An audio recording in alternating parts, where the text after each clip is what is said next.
Radio Cité Genève, Le grand invité. Gilles Soulac. Vous avez peut-être rêvé de partir au bout du monde et de venir en aide à des populations. Certains le font, d'autres pas. Elle a réussi à le faire pendant plusieurs années. Elle s'appelle Céline Nerestan. C'est mon invité aujourd'hui. Bonjour Céline. Bonjour. Vous êtes partie avec l'association Ereine, Suisse. Tout à fait. En Une 2009. association, depuis 2009, une association qui fait de la coopération par envoi de personnes, qu'on appelle plus communément le volontariat. Le volontariat. Vous êtes en Haïti depuis 2009. Vous êtes resté dans le même pays, vous êtes senti bien, vous avez dit hop, on reste là. Exactement. Alors pour revenir aux choses sérieuses, vous avez été enseignante ici en Suisse et aujourd'hui vous formez des formateurs, donc vous travaillez toujours dans l'éducation et on aimerait comprendre un peu ce que vous faites là-bas sur place en tant que Suissesse, ce que vous découvrez, l'adaptation aussi peut-être d'une certaine manière. Je pense que ça ne doit pas être forcément facile. Vous pouvez nous raconter un peu ce que vous vivez maintenant parce qu'il y a eu une évolution évidemment en quelques années là. Alors je suis arrivée donc sur la demande d'une école de formation d'enseignants, donc une école normale, qui avait demandé à Ereine un enseignant qui pouvait justement venir les aider à former les enseignants en formation initiale. Et quand je suis arrivée, en fait, il y avait, je pense, vraiment moins de 10% de la population d'enseignants de cette commune qui était formée. Et en fait, il n'y avait quasiment, on va dire qu'il n'y avait pas de formateurs d'enseignants. Donc, il y avait deux directeurs d'une école normale qui étaient partenaires d'Ereine qui les formaient.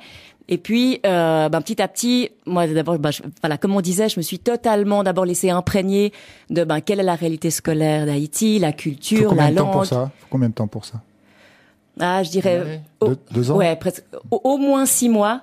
Je sais que des fois, quand je réfléchis un petit peu, quand je repense aux premières interventions que j'ai faites dans les premiers mois, ça me fait un petit peu sourire. Décalé. Parce que j'étais un petit peu à côté de la plaque. Ouais.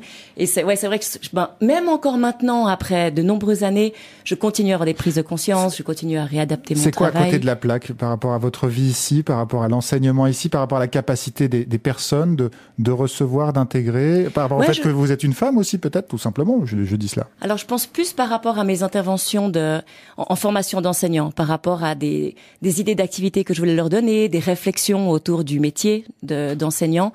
Je pense que j'avais pas encore tout capté, les réalités, les besoins, la conception même de l'apprentissage et de l'enseignement, de comment un enfant apprend. Moi, j'étais partie avec des références suisses, en partant du principe que tous les enseignants ont ces références-là. Et puis en fait, on est... Alors, la réalité, c'est quoi? Déjà, Haïti, on pense bien sûr au tremblement de terre, mais aussi à la pauvreté. Une pauvreté crue dans ce pays depuis maintenant quelques années. Ouais, alors c'est sûr que... Alors moi, je peux parler de la région où je vis, qui est donc une région effectivement rurale, dans une vallée au milieu du pays, où, alors c'est sûr, il y a de la pauvreté, il y a de la faim. Notamment, moi je fréquente beaucoup les enseignants, on travaille avec 150 écoles, avant c'était 250, donc je connais des centaines d'enseignants qui n'ont pas un salaire suffisant. Ils touchent maximum 100 francs par mois. Et même en Haïti, ça ne suffit pas pour vivre. Pour manger? Alors, c'est même pas suffisant pour manger. Voilà. Alors après, on ne parle même pas des transports, des besoins des enfants, de l'habillement, de la santé, etc. Donc, en général, tous les enseignants doivent faire autre chose pour survivre. Donc, comme c'est une région agricole, la majorité des enseignants sont aussi agriculteurs. Ils vont vendre au marché. Où ils revendent aussi, mais ils sont tous commerçants à côté, ou bien ils essaient de trouver d'autres activités. Donc ça, c'est une réalité qu'il faut prendre en compte, parce que quand on travaille sur l'identité du métier, on peut pas avoir les mêmes attentes qu'un enseignant en Suisse qui a largement de quoi vivre. Et la confrontation aussi aux élèves ou aux étudiants, qui est la même aussi, parce que les enfants viennent peut-être le vendre vide le matin, en n'ayant qu'un repas par jour. Tout à fait. Donc ça, c'est aussi un gros défi quand on fait nos formations et puis qu'on essaie de parler de certains principes didactiques, etc. Et certains enseignants nous disent, c'est bien joli tout ça, mais maintenant il faut aussi des conditions, parce que quand nous on a faim et quand les élèves ont faim, et puis est-ce qu'on peut faire telle activité, est-ce que ça tient? Donc moi je pense que c'est aussi l'avantage d'être en Haïti depuis longtemps. Ça, c'est pas un peu frustrant justement de ne pas être dans l'aide de premier secours, en tout cas l'alimentation, et d'être déjà dans un deuxième voire un troisième niveau?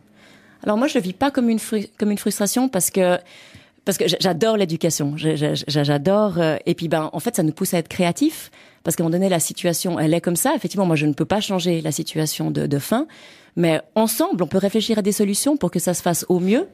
Vous avez une expérience à nous partager Un petit exemple qui vous a choqué au départ, ou une situation qui ne peut pas se trouver ici en Suisse, même si il y a des situations assez délicates, on l'entend bien. Bon, alors, je pourrais vous parler des classes surchargées, où on entre dans une salle de classe où il y a jusqu'à 80, 90, voire je pense que jusqu'à 110 élèves, où c'est une salle de classe où il y a rien. Les élèves sont assis sur des bancs, et puis il y a un tableau en face. J'ai vu une fois une classe où il y avait même pas de craie. Et moi, j'ai observé une leçon pendant 30 minutes. Et puis, à la fin, quand j'ai fait le petit débriefing avec le prof, j'ai dit, ça aurait été quand même intéressant d'avoir un petit support visuel, d'écrire certaines choses au tableau. Pas de craie. Et puis là, elle m'a dit, pour ça, il faudrait peut-être avoir des craies. Et c'est vrai que là, waouh, ça nous met bien notre place. Oui, c'est sûr. Après, il y a toutes les questions autour de la violence aussi, où non seulement il y a une conception de base qui dit que pour éduquer un enfant, il faut le battre, il faut mettre la pression. Puis souvent, on ne sait pas comment gérer une classe autrement. On est dépassé, donc au début, moi, c'est une des choses qui me choquait, parce qu'on est dans les salles, et puis dans les salles de classe, et le prof a sa ceinture dans la main, ou bien des bouts de caoutchouc, etc.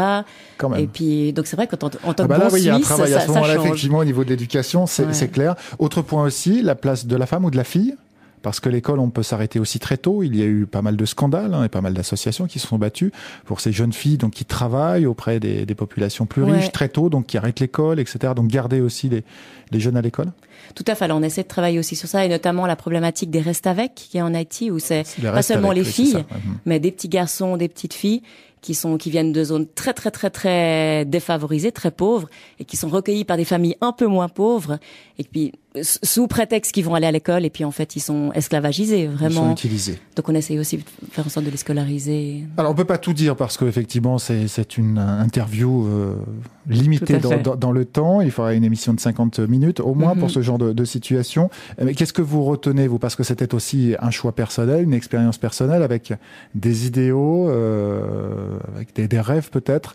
Qu'est-ce qu'il en reste aujourd'hui il y a déjà aucun regret. Quelques années, 2009-2017, 8 ans après. Ouais, tout à fait. Alors, moi, je vis comme le fait de vivre en Haïti, pour moi, c'est un cadeau. C'est un cadeau. Enfin, pour moi, si c'était à refaire, je le ferais 1 million de fois. Pour moi, j'ai appris, je pense que j'ai trouvé mon essentiel. J'ai appris à vivre. Je pense que mon essentiel, c'est l'humain, c'est l'amour, c'est juste vivre avec les autres. Dans la simplicité aussi. Vraiment. Dans la simplicité. Vraiment, ouais. Et en fait, se rendre compte qu'on vit super bien, on peut vivre super bien sans électricité, sans eau courante, sans supermarché, sans... En même temps, il fait chaud toute l'année, non? Oui, parce qu'ici, en hiver, c'est déjà un peu plus... Vous avez dû oublier. Vous devriez revenir. Quelquefois, il y a le décalage des deux côtés, Céline. C'est toujours... Exact, je le vois bien aussi à chaque fois que je reviens en vacances. Faut venir un 15 décembre, vous allez voir, c'est pas tout à fait pareil sans électricité. D'ailleurs, je choisis bien mes périodes de vacances. On a remarqué. Quand vous revenez ici, vous êtes décalé par rapport aux autres aussi, parce qu'après 8 ans, 9 ans dans un autre pays... Ouais, alors bien sûr, il y a plein de sujets sur lesquels je suis pas du tout au clair. Là, j'ai découvert les hand spinners, c'était absolument fascinant. Oui, mais ça, moi non plus, j'ai pas découvert. Donc j'ai pas encore ouvert la boîte des hand spinners. Non, ça c'est. C'est pas vieux. C'est pas vieux. En général, mon premier choc quand j'arrive en Suisse, le premier matin, c'est quand je sors de là où je suis, et qu'en fait, je croise une personne dans la rue en disant bonjour et que la personne ne me répond pas. Et chaque année, en fait, ça me reprend. Ou qu'on est dépassé par quelque chose qui, en fait, pour vous, est bien loin de la faim, de la nourriture. Ça, c'est sûr. Des choses qui nous tracassent, ou des soucis qu'on peut avoir. Consommation, etc. Vous parlez de l'essentiel, donc c'est peut-être un peu ça. Tout aussi. À fait. Céline Nérestan. Tout à fait. On va vous laisser repartir. Merci beaucoup. En Haïti, vous allez continuer combien de temps là-haut? Bon, en tout cas 2 ans. 2 ans encore. Ouais. Et puis après, on verra. Après, on verra. C'est des enfants et autres. Parce que vous avez 2 enfants aussi, qui sont avec vous. Tout à fait. Donc, on est très heureux. Je suis vraiment heureuse de leur offrir ça. Alors, ils ont 2 et 4 ans. C'était super pour la tendre enfance, parce que c'est une vie au milieu des animaux, de la nature et des enfants qui courent partout. Donc, c'est chouette. Je pense que dans 2 ans, on se reposera d'autres questions. On vous retrouvera derrière la fréquence aussi. Merci Céline Nérestan. Je rappelle que vous êtes donc volontaire pour l'association Eirene. Il y a un site internet. Alors, Eirene, c'est EIRENE. .ch pour le site internet, parce qu'il y a encore donc Suisse.ch. Oui, en plus, voilà, parce qu'il y a encore des possibilités sur différents pays, Haïti, le Nicaragua, le Salvador, le Congo ou encore le Rwanda. Si c'est une vocation, c'est ça, c'est une vocation?